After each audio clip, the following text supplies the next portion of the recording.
Ladies and gentlemen, boys and girls, welcome back to my channel. So I'm here to show you something here today, guys.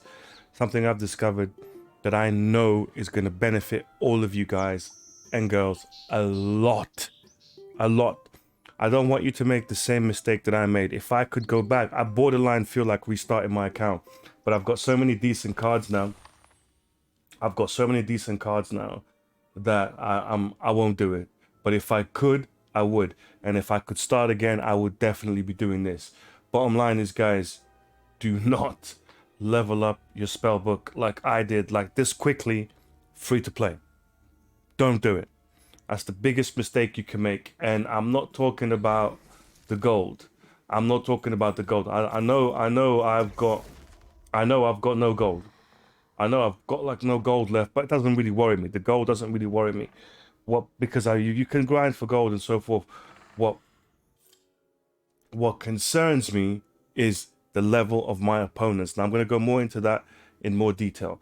Now the logic behind all of this that I'm giving you guys is just be sure when you come into this game, dual solos, duos, again and again and again and again and again. Don't worry about losing. The aim is to find your style. Find out how you like to play, what cards you like, what cards you dislike, and then put your resources on the cards that you like and nowhere else. Now me, as you can see, I've spread myself thin. I borderline leveled up everything like a goddamn buffoon, right? I've leveled up everything. Very few cards are unleveled. You know, most of them I've just saw, oh, I can level up. Let's go, let's go, let's go, let's go, let's go. Very few I held back on for two reasons. In my defense, first and foremost, I thought that was the way to go. But secondly, I also knew I wanted to try. I would try this card today and think, oh, it's amazing. Then 10 minutes later, I'd be like, oh, it's horrible, actually. Do you know what I mean? So I was trying to discover my style, trying to discover myself, trying to put different cards together. What cards do I like for Hagrid? What cards do I like for Bellatrix? What cards do I like for Hermione? You know, so I was trying to, that's right, I got it. I finished the campaign and they gave you a legendary card at the end. I can't believe that I got it. And I've gone straight cheesy. I've gone straight cheesy just like everybody else. But let's get back to the points here, guys. Do not level up your spell book beyond what is absolutely extremely necessary. Don't do it. And I will explain to you why. It's all to do with PvP. Now, this game is actually quite balanced. Quite balanced. So what they do is when you PvP against someone, I guess the game looks at your deck and your level, and most of the time they put you with people that are close to your level. Maybe 1 in 2 matches max, 1 in 3 matches maximum. They'll put you against someone, you can be 24 and they could be like 46. It does happen. I've seen it happen. I checked the details. But in general, they try to match you with people along your level. Now, for someone like me who has discovered that these are the cards that they like, as you can even see on my decks, the cards are very similar. Even though there's a few tweaks, you can see a couple of, repeat offenders. You can see a couple repeat offenders, you know what I mean? A couple repeat offenders across all of my decks. Nebulous on all of my decks. Incendio on all of my decks. Cassandra, I think, on all of my decks. Ron on all of my decks. Not like I've had an extra copy of Ron, but I have a certain style that I like, certain cards that I'm comfortable with, certain cards that I like using that are becoming me. I will never build a deck without Incendio. Ever. It won't happen. Well, will not happen. Not for now. I can't see it. And Locomotor is coming in clutch. I don't have it with Bellatrix. Maybe I will, but I don't need it. But I have it on my Hermione deck, as you can see. So I've got my few lines of cards. I didn't need to level up every card, but in my defense, I was trying to figure out what kind of a wizard I wanted to be. Now, let's get to the nooks and crannies of why I'm telling you guys this. Okay, guys, I'm gonna make this quick. So this is Wizard Greene, as you all know. He's one of the best players in the game. The guy's been playing the game for eons on a whole bunch of different servers. He knows everything. So he's what we can call a professional. Now, on his free-to-play account, as you can see, his spellbook is level 24. Yeah, 24. These are his stats here, being level 24. But you can see he's dumped the points on the cards that he's playing. Right, he's dumped the points on the cards that he's playing and hasn't bothered leveling up too much. Now, what does this do for him? This puts him fighting with people that are 24, right? AKA loads of new players, loads of lower ranked players like him who are professional at fighting and not so much boosting, right? It's a more purer experience where his deck and his knowledge is going to go much further because people have less health and less power. Do you understand? So he's fighting people who are the correct level for the correct level cards that they have. 6, 7, 8, 9s. You should be about here. You understand? Now, imagine how his deck will look when this thing says 34 like mine. His cards will be significantly stronger. His deck will be much better.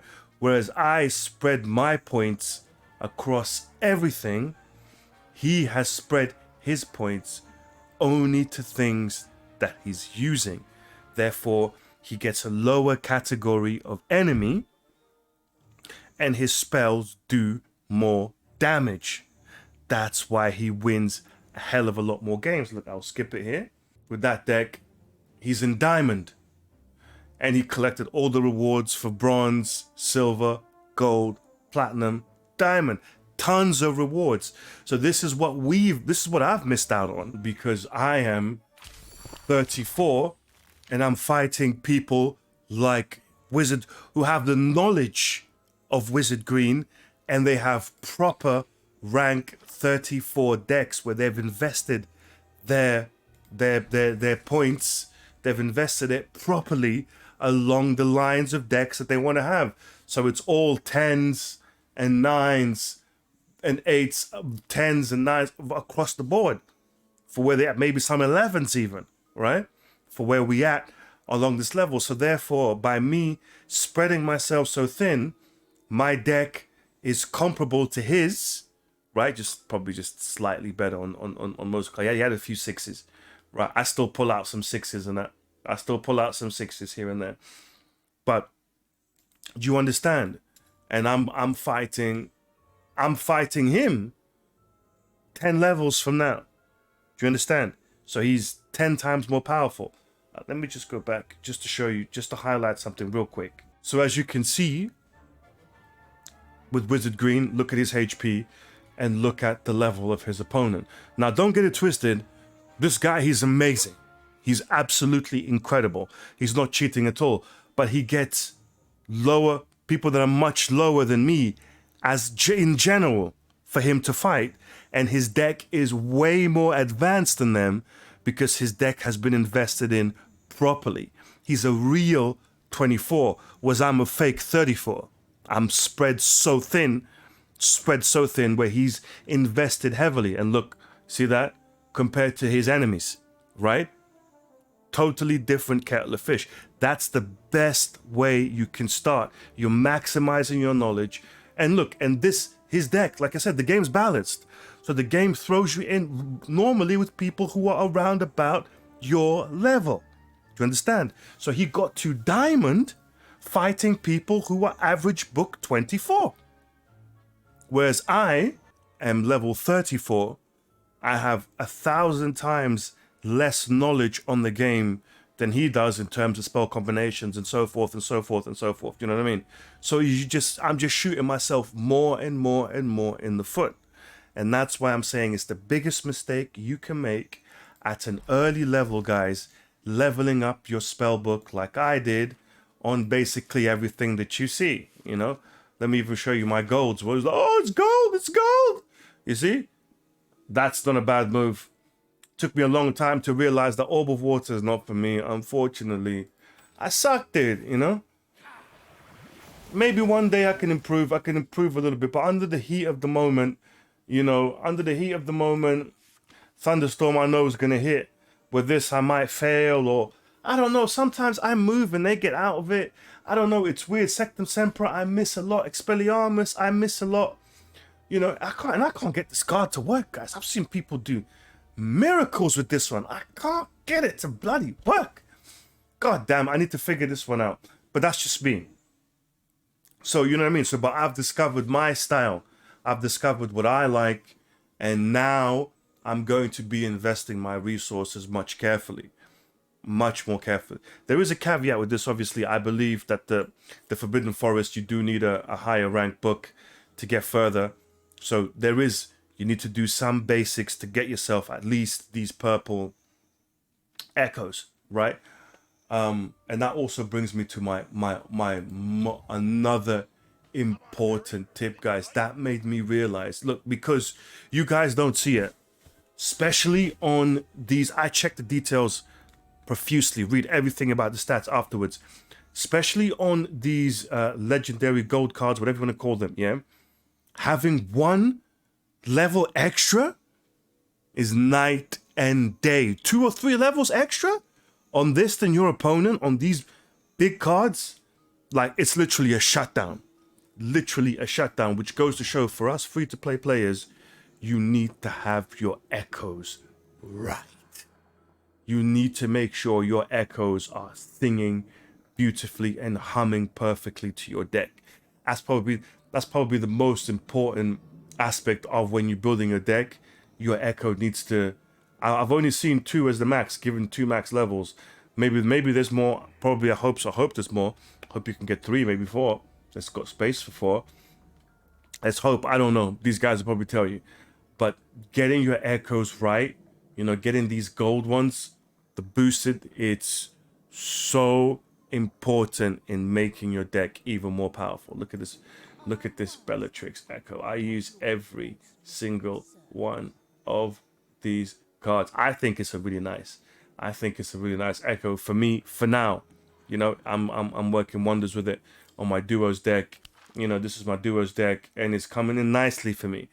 Very nicely for me. But solo Bellatrix for me, I don't know, I just can't make it work. Hagrid or Hermione just works much better for me and my style. Everybody's different. Like I said, I can't make Norwegian Ridgeback work. I can't do it. And I've seen 1,000 people do it in front of my bloody face. I tried to replicate and I can't. So we're all different. You know, we have different styles, different attitudes. All right, guys, but that's it. So that's my main trick that I wanted to show you guys today, right? Do not level this up, because what you will do is you'll put yourself in a higher category with higher monsters, and you'll be spread thin like me. Whereas imagine they've bought the battle pass and they've paid, so they've got loads of spins and they've put the points on the cards that they use. So they're way more powerful. And like I said, just being 1 level higher on all your cards than the other guy, you completely smash them. Smash them. Like there's no real contest. Like if your cards are much stronger, like you can destroy people easily. Like, you know, it doesn't look like much. Oh, it's only 1 level. Oh, my card's level 9, his card's level 10. Bro, it's night and day. Night and day. All right, guys, I hope you like this one. Like, comment, and subscribe. Peace.